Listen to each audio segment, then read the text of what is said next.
Hyderabad cricket అసోసియేషన్పై CID దర్యాప్తు లోతుగా చేస్తుంది. అందులో భాగంగానే జిల్లాలకు సంబంధించిన తెలంగాణ క్రికెట్ అసోసియేషన్కి సంబంధించి సెక్రటరీలను ఈరోజు పిలిచి వారి స్టేట్మెంట్ తీసుకోవడం జరిగింది. వివిధ జిల్లాల నుంచి కూడా వచ్చి అక్కడ జరిగిన అక్రమాలకు సంబంధించిన పూర్తి వివరాలను కూడా వారి స్టేట్మెంట్ రూపంలో సిఐడి ముందు వెల్లడించడం జరిగిందని చెప్తున్నారు. కొంతమంది జిల్లా సెక్రటరీలు ఉన్నారు, ఒకసారి మాట్లాడదాం.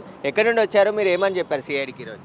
నేను మహేందర్ రెడ్డి, నేను మెదక్ నుంచి వచ్చాను. సిఐడి వాళ్ళు మమ్మల్ని అందరినీ పిలిచి అన్ని జిల్లాల నుంచి మీకు జరిగిన ఎటువంటి ప్రాబ్లమ్స్ ఉన్నాయి, ఏంటి ఉన్నాయి, అసలు హెచ్సిఏ మీకు ఎటువంటి సపోర్ట్ చేసిందని మాకు క్లియర్గా ఇన్ఫర్మేషన్ ఇవ్వమని చెప్పారు. ప్రతి జిల్లా నుంచి ప్రతి ఒక్కరు ఇనిషియేట్ తీసుకొని వాళ్ళ ప్రాబ్లమ్స్, వాళ్ళ జూనియర్స్కి ఉన్న ప్రాబ్లమ్స్, యంగ్స్టర్స్కి వచ్చే ప్రాబ్లమ్స్ మొత్తం ఎక్స్ప్లెయిన్ చేయడం జరిగింది. హెచ్సిఏ ఇటువంటి క్రికెట్ యాక్టివిటీలో ఇంత అన్యాయం జరుగుతున్నా ఏ పొలిటీషియన్ కూడా దీన్ని పట్టించుకోవట్లేదు. ఈవెన్ బీఆర్ఎస్ గవర్నమెంట్ ఉన్నా పట్టించుకోలేదు. మేము ఎన్నో కంప్లైంట్లు ఇచ్చినాము. ఇప్పుడు కాంగ్రెస్ గవర్నమెంట్ వచ్చినాక కూడా పట్టించుకోవట్లేదు. ఇదేదో కొత్త ఇనిషియేటివ్ ఇప్పుడు దొరకడము, జగన్మోహన్ కానీ దేవరాజ్ కానీ బాల్స్ల మీద స్కామ్ చేయడము, ఫోర్జరీ సైన్ చేయడము, ఇట్లాంటి పదవులు ఉన్న మనుషులు ఉంటే ఇంకా క్రికెట్ ఎప్పుడు డెవలప్ అవుతుంది, ఇండియాకి ఎప్పుడు ఆడతారు పిల్లలు? ఇది తెలంగాణ రాష్ట్రం తెచ్చుకుందే మనము గొప్ప గొప్ప నిధులు కానీ వ్యవస్థలు కానీ లేకుంటే స్పోర్ట్స్ కానీ డెవలప్మెంట్ కోసం. కానీ ఇట్లాంటి మనుషులు ఉంటే ఇంకెక్కడి నుంచి యంగ్స్టర్స్ కానీ ఇండియాకి ఎప్పుడు ఆడతారు? ఇంకా నాకు తెలిసి మేము ఆల్మోస్ట్ మా ఉన్న జిల్లాలో మొత్తం ఉన్న ఒక 30-40 సంవత్సరాల నుంచి మేము ఆడిన క్రికెట్ కూడా నాశనం అయిపోయింది. ఇమ్మీడియట్గా మేము ప్రతి కలెక్టర్కి మేము జిల్లాలో కంప్లైంట్ ఇవ్వడం జరిగింది. ప్రతి ఐపీఎస్కి కంప్లైంట్ ఇవ్వడం జరిగింది. ఇప్పటివరకు కూడా జిల్లాలో సెక్రటరీ మీద ఎటువంటి యాక్షన్ తీసుకోలేదు. గత 40 సంవత్సరాల నుంచి ఒక్కరే సెక్రటరీ ఉంటారు, వాళ్ళ మనుషులే క్లబ్ మెంబర్స్ ఉంటారు. ఇంకా క్రికెట్ ఎప్పుడు డెవలప్ అవుతుంది? జిల్లాలో డెవలప్ అయినప్పుడు హైదరాబాద్లో ఇంకెక్కడ డెవలప్ అవుతుంది? ఈ నిధులన్నీ మొత్తం స్కామ్ చేసి ఎన్నో కోట్లు మొత్తం నాశనం చేసారు. మీరు చెప్పండి, మీరు ఎక్కడి నుండి వచ్చారు? ఆదిలాబాద్ నుంచి వచ్చాము. అదే గత 70 సంవత్సరాల నుంచి హైదరాబాద్ క్రికెట్ అసోసియేషన్ హైదరాబాద్కే పరిమితమైంది. డిస్టిక్లలో ఎలాంటి డెవలప్మెంట్ లేదు. మనం చూసుకుంటే సిటీలో టర్ఫ్ వికెట్స్ ఉంటాయి, పిల్లలు టర్ఫ్ వికెట్స్ మీద ఆడతారు. ఆదిలాబాద్ లాంటి రూరల్ బ్యాక్వర్డ్ ఏరియాలో టర్ఫ్ వికెట్ అనేది లేదు, ఆడడానికి అసలు టర్ఫ్ వికెట్ దొరకదు, మ్యాటింగ్ మీదనే ఆడతారు. అలాంటి పిల్లలకి ఎన్నో ఆశలతో క్రికెట్ కోచింగ్, క్రికెట్ ఆడాలని ముందుకు వస్తుంటే మనకు ఎటువంటి ఇన్ఫ్రాస్ట్రక్చర్ లేకుండా 20 సంవత్సరాల నుంచి ఒకటే సెక్రటరీ ఉంటాడు. ఎలాంటి ఎలక్షన్స్ ఉండవు, ఎలాంటి జనరల్ బాడీ మీటింగ్ ఉంటుంది. ఏమన్నారు మీరు సిఐడికి కంప్లైంట్ స్టేట్మెంట్ ఇస్తే? ఏమని స్టేట్మెంట్ అడిగారు? మీకు జరిగిన అన్యాయం చెప్పండి అంటే మేము ఇవన్నీ చెప్పడం జరిగింది. అదంతా రికార్డ్ చేసుకొని మళ్ళీ పిలుస్తామని చెప్పి అన్నారు వాళ్ళు. మీరే ఏ జిల్లా నుండి? ఆదిలాబాద్ నుంచి వచ్చారు. నరోత్తం రెడ్డి.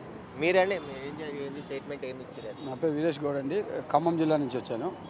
సేమ్ ఖమ్మం జిల్లాలో కూడా ఎస్సీఏ సెక్రటరీ వాళ్ళు జరుగుతున్న ఆగడాలు కానీ నిధుల దుర్వినియోగం గురించి చెప్పిన మొత్తం క్లియర్గా వాళ్ళు స్టేట్మెంట్ రికార్డ్ చేసుకుంటూ ఫర్దర్ నెక్స్ట్ మళ్ళీ పిలుస్తామని చెప్పి రికార్డ్ చేసుకొని, అదేవిధంగా ఇప్పుడు ఎందుకంటే మనం సపోజ్ మన Telangana cricket association, SCA cricket association, Andhra cricket association compare చేసుకుంటే ఆంధ్రాలో అండర్ 14 ఆడిన పిల్లగాడికి కూడా వాళ్ళు మంచి సౌకర్యాలు కల్పించి ఆర్థిక సహాయం చేసి పిల్లగాడి ఆట కోసం డెవలప్మెంట్ చేస్తుండ్రు.